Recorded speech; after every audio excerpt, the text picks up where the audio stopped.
तो जय हिंद बच्चों, देखिए इस वीडियो में क्लास 12 केमिस्ट्री के दो बहुत ही महत्वपूर्ण टॉपिक के ऊपर हम लोग बात करने वाले हैं।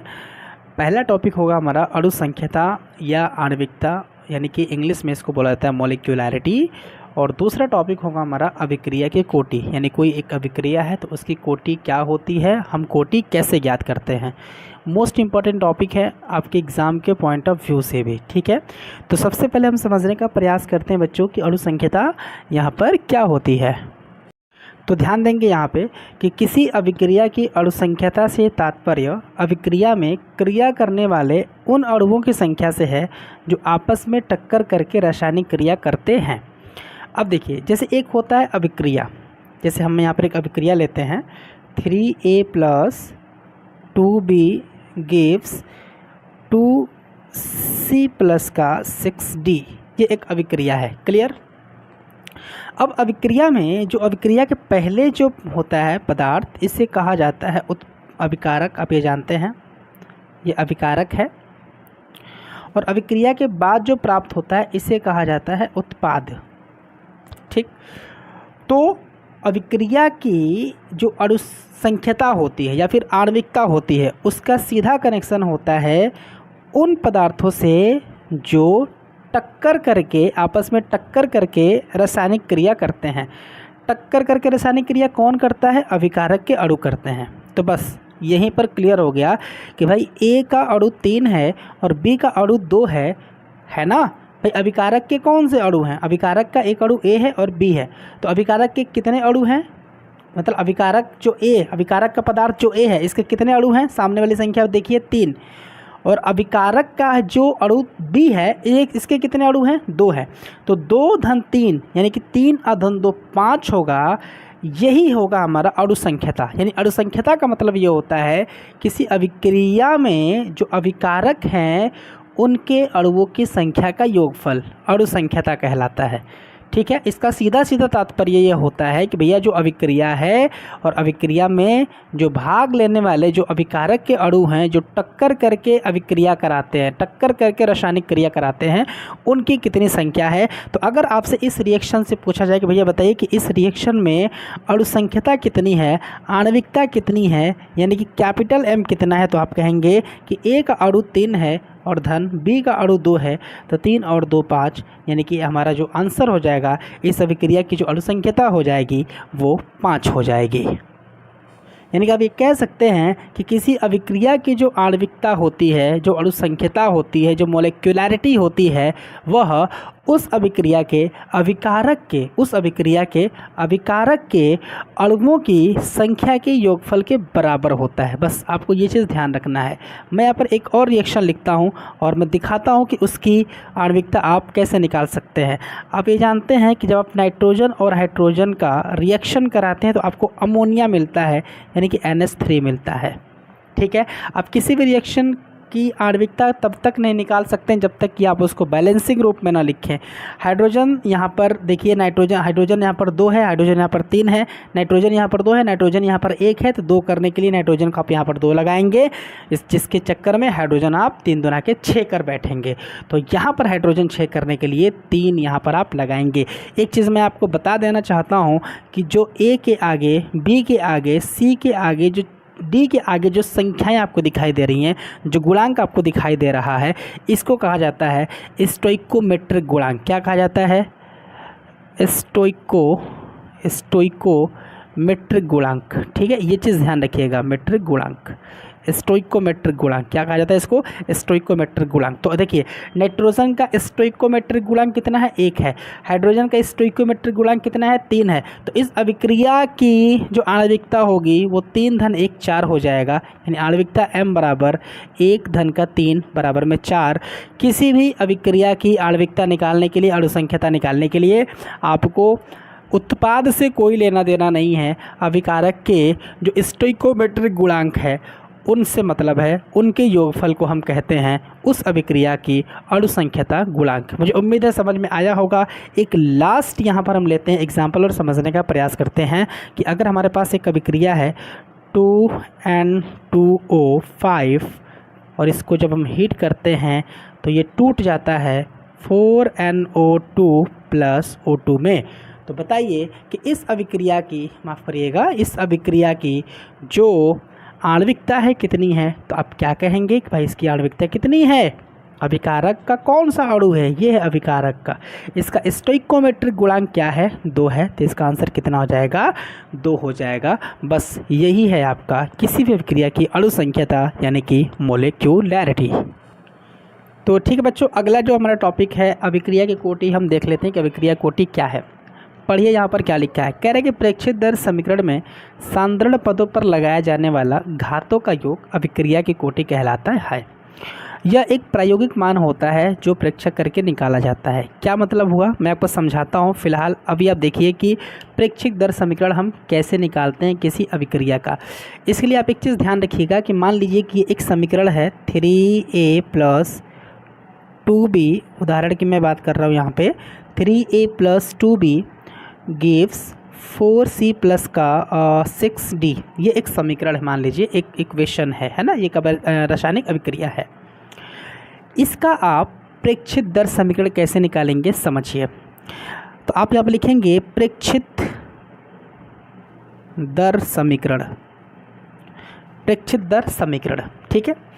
तो किसी, आप अभी सिर्फ यहाँ पर ध्यान दीजिए, अभी आप सिर्फ दर यानी कि इस अभिक्रिया का भी सिर्फ आप दर लिखिए, है ना। प्रेक्षित दर समीकरण मतलब दर लिखिए। दर कैसे लिखते हैं, रेट कैसे लिखते हैं ये समझिए। Rate R is directly proportional to, यानी कि जो किसी अभिक्रिया का जो दर होता है, जो अभिक्रिया का जो दर होता है, जो अभिक्रिया का जो दर होता है वह अभिकारक के सक्रिय मानों के गुणनफल के समानुपाती होता है।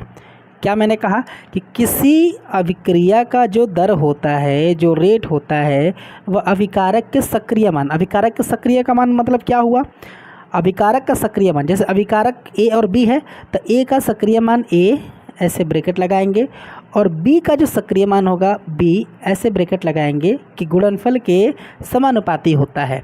और ये जो यहाँ पर इसको ये जो गुणांक है यहाँ पर, है ना, इसको स्टोइकोमेट्रिक गुणांक जो है यहाँ पे 3 है। ए का गुणांक 3 है तो 3 यहाँ पर पावर लगेगा, और बी का गुणांक यहाँ पर 2 है तो 2 यहाँ पर पावर लगेगा। फिर से समझिए, किसी अभिक्रिया के दर कैसे लिखते हैं। तो किसी अभिक्रिया का जो दर होता है वह उस अभिक्रिया के जो अभिकारक होते हैं उनके सक्रिय मान के गुणनफल के समानुपाती होता है, यानी कि आर डायरेक्टली प्रोपोर्शनल टू ए का सक्रिय मान, पावर जो मतलब जो गुणांक 3 है पावर बनेगा, इंटू बी का सक्रिय मान, है ना। किसी चीज़ का सक्रिय मान, ए का सक्रिय मान लिखना है तो ए लिख करके ऐसे ब्रैकेट बंद करते हैं, ठीक है। अच्छा, उसके बाद ये जो गुणांक है ये पावर बन जाएगा। यहाँ से आप डायरेक्टली प्रोपोर्शनल का चिन्ह हटाकर अगर बराबर का चिन्ह लगाते हैं तो आएगा के, और सक्रिय मान ए का पावर 2 इंटू सक्रिय मान बी का पावर यहाँ पर 2, ठीक है। अभिक्रिया की कोटि के केस में इस समीकरण को कहा जाता है प्रेक्षित दर समीकरण। अभिक्रिया की कोटि के केस में बस कहा जाता है प्रेक्षित दर समीकरण, अन्यथा हम सिर्फ यहाँ पर इसको कहते हैं दर, अभिक्रिया की दर, ठीक है। क्लियर है ना। अब देखिए यहाँ पर जो लिखा हुआ है कि यह एक प्रायोगिक मान होता है।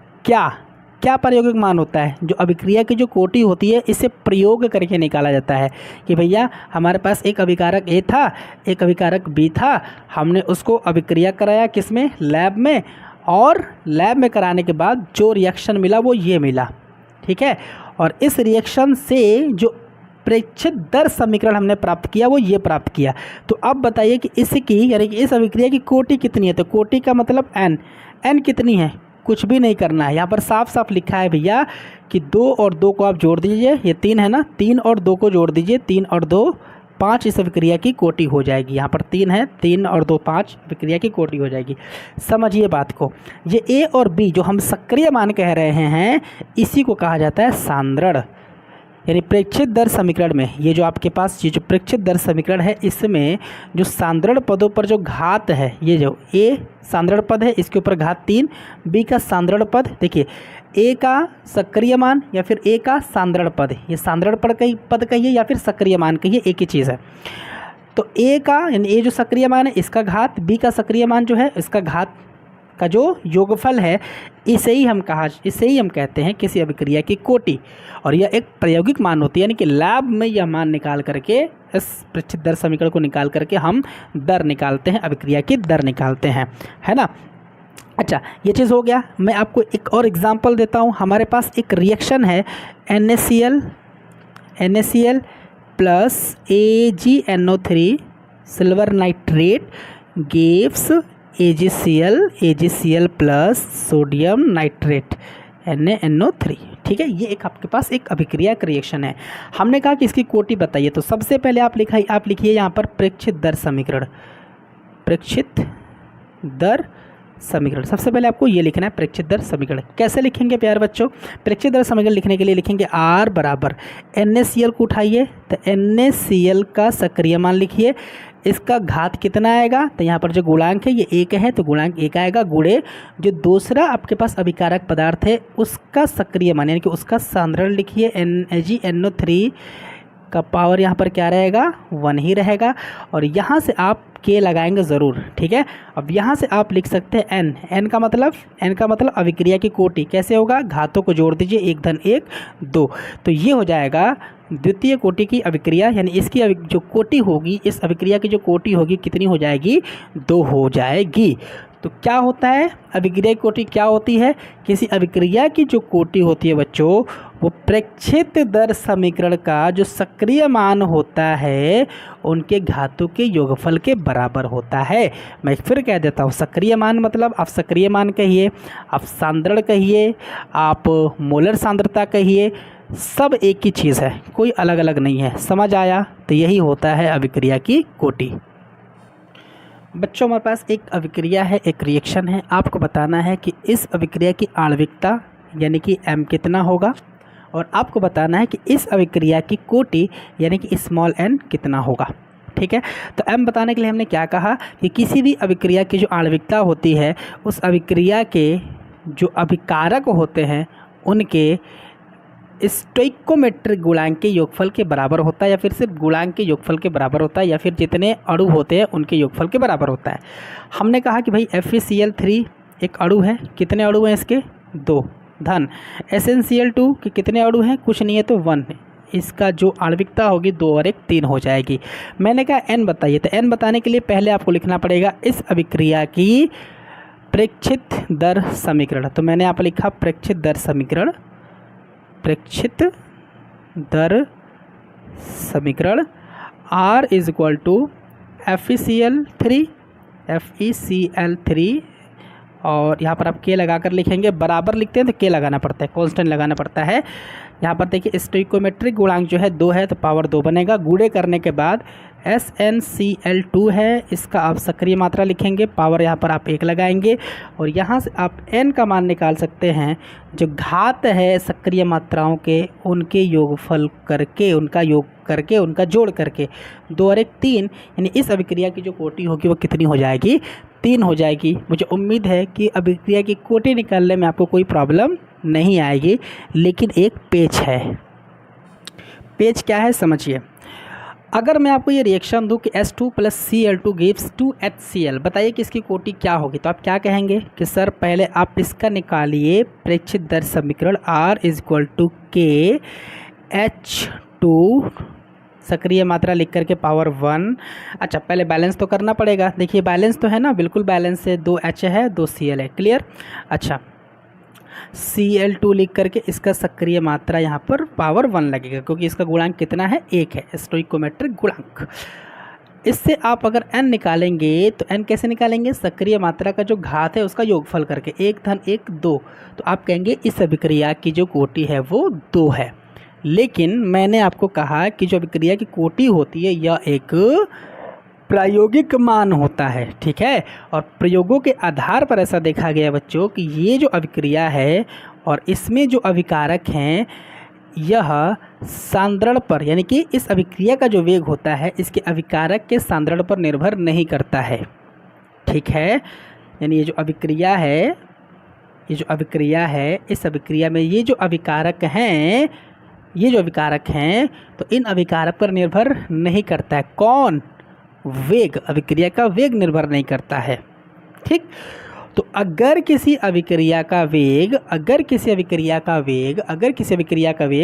उसके अभिकारक के सांद्रण पर निर्भर न करे, ऐसा प्रयोगों के आधार पर देखा गया है कि अभिक्रिया का वेग H2 और Cl2 के सांद्रण पर निर्भर नहीं करता है। तो इस कंडीशन में उस अभिक्रिया की कोटि कितनी होती है? शून्य होती है। यानी कि इस अभिक्रिया के लिए कोटि 2 नहीं होगी, बल्कि कितनी होगी? कोटि 0 होगी। ठीक है, तो अगर पेपर में आ जाए कि H2 + Cl2 gives 2HCl की कोटि ज्ञात कीजिए, तो आप क्या कहेंगे? आप लिखेंगे कि चूँकि यदि किसी अभिक्रिया का वेग उसके अभिकारक के सांद्रण पर निर्भर न करे तो उसकी कोटि कितनी होती है? शून्य होती है। कितनी होती है उसकी कोटि? शून्य होती है। ठीक है, कोटि कितनी होती है? शून्य होती है। और इस प्रकार की अभिक्रिया को शून्य कोटि की अभिक्रिया कहते हैं। तो ये चीज़ ध्यान रखिएगा, इंपॉर्टेंट होता है, मोस्ट इंपॉर्टेंट। ये रिएक्शन दे देगा, कोटि पूछेगा, 2 पर मत चले जाइएगा। इसकी कोटि 0 होगी। रीज़न कि इस अभिक्रिया का जो वेग होगा इसके अभिकारक के सांद्रण पर निर्भर नहीं करेगा। क्लियर? निर्भर नहीं करेगा का मतलब ये हुआ कि जब ये लिखेंगे आप प्रेक्षित दर समीकरण, तो आर इस समीकरण के लिए आर बराबर के, और ये चीज़ नहीं लिख सकते क्योंकि निर्भर नहीं कर रहा है ना, तो आप इस चीज़ को नहीं लिख पाएंगे। तो इसकी कोटि कितनी होगी? शून्य होगी। तो मुझे उम्मीद है कि वीडियो आपको पसंद आया होगा। अभिक्रिया की कोटि और अभिक्रिया की आणविकता में कोई आपको प्रॉब्लम नहीं रहा होगा। तो बस वीडियो को लाइक कर दीजिएगा और चैनल को सब्सक्राइब भी याद से कर लीजिएगा। और आप अपना बहुत ज़्यादा ध्यान रखिएगा बच्चों। जय हिंद, वंदे मातरम।